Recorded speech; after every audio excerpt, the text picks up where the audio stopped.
আচ্ছা ঠিক আছে আগে তো 2 তারিখ। হ্যালো বন্ধুরা, সবাই কেমন আছো? আশা করছি খুব ভালো আছো। আমরাও খুব ভালো আছি। তো এবছর সরস্বতী পুজোয় আমরা কিন্তু বেশ এনজয় করেছি। তো সেই ভিডিওটাই আমি এখন শেয়ার করছি। আর এবছর সরস্বতী পুজো কিন্তু 2 দিন পড়েছিল, মানে 2রা ফেব্রুয়ারি এবং 3রা ফেব্রুয়ারি। তো বেশিরভাগ সরস্বতী পুজো যদিও 3রা ফেব্রুয়ারি হচ্ছিল, কিন্তু আমরা 2রা ফেব্রুয়ারি পুষ্পাঞ্জলি দিয়ে দিয়েছিলাম, যেহেতু আমাদের কাছাকাছি ক্লাবেতে 2রা ফেব্রুয়ারি সরস্বতী পুজো হচ্ছিল। তো যেমন কথা তেমন কাজ, সকাল সকাল বিনিকে রেডি করিয়ে আমি নিজে রেডি হয়ে বেরিয়ে পড়লাম পুষ্পাঞ্জলি দেওয়ার জন্য।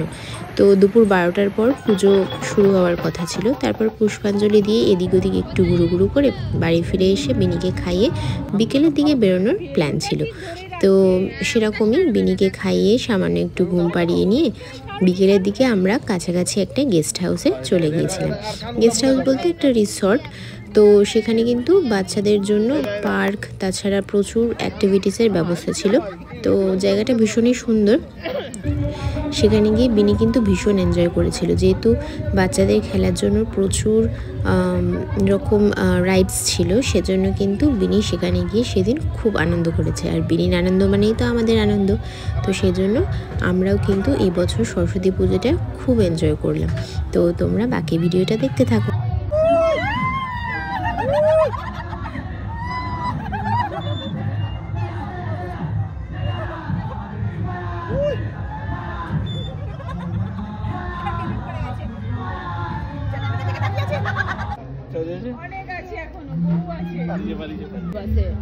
বসিয়ে থাকে দেখো।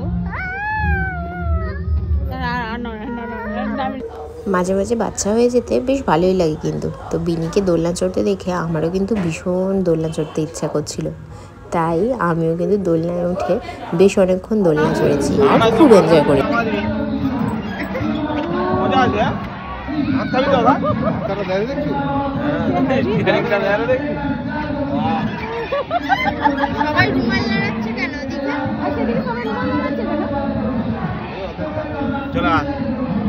একটু বসো, মাথা ঘুরবে, একটু বসো,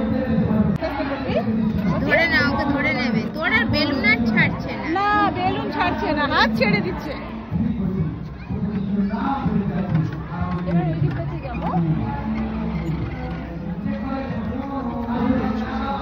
এই আমার বন্ধু হয়ে যে দাঁড়িয়ে আছে দেখো। আরে না না, বন্ধু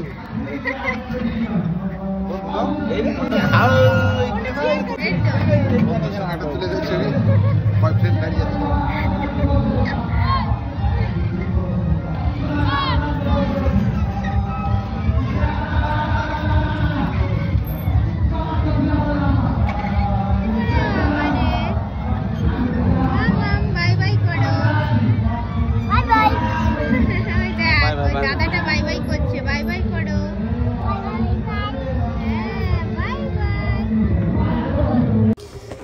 এরপর চলে গেলাম একটা রেস্টুরেন্টে খাওয়া দাওয়া করতে। যেহেতু রাত্রের ডিনারটা বাইরে থেকেই করার প্ল্যান ছিল, তাই আমরা চলে গেছিলাম কাছাকাছি একটা রেস্টুরেন্টে। যদিও সেখানে গিয়ে বিনি কিন্তু প্রথমেই মেনু কার্ডটা তুলে নিয়েছে অর্ডার দেওয়ার জন্য।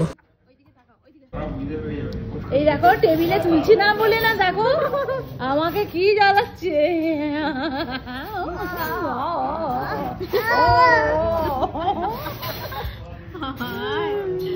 এবার স্যালাডে অ্যাটাক করবে।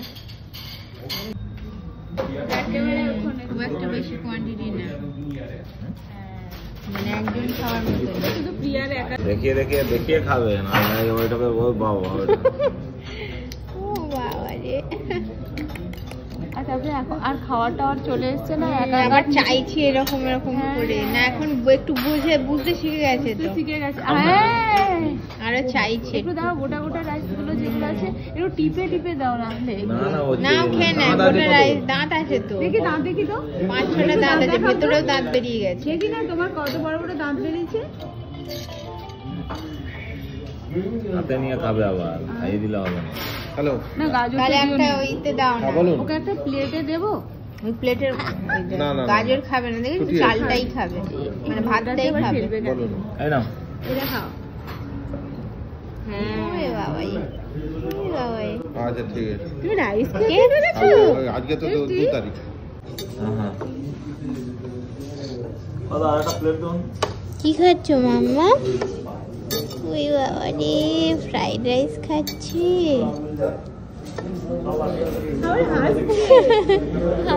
টেস্টি টেস্টি, তোমরা সবাই খাবে। হ্যাঁ, এটা ঠিক নয় কিন্তু। Hello, tasty. না, এখান থেকে না,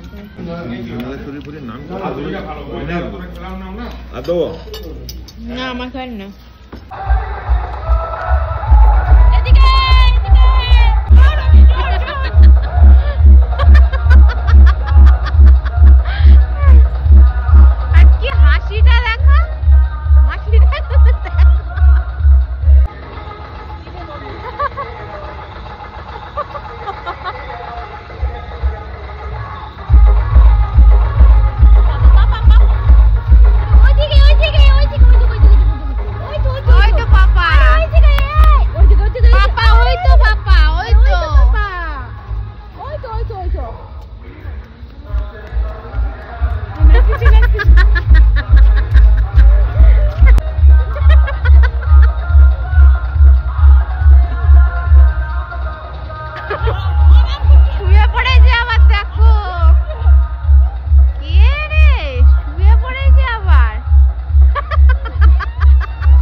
তো আজকের মতো ব্লগটা এখানেই শেষ করছি। ভালো লাগলে চ্যানেলটাকে অবশ্যই সাবস্ক্রাইব করে নিও। আজকের মতো টাটা।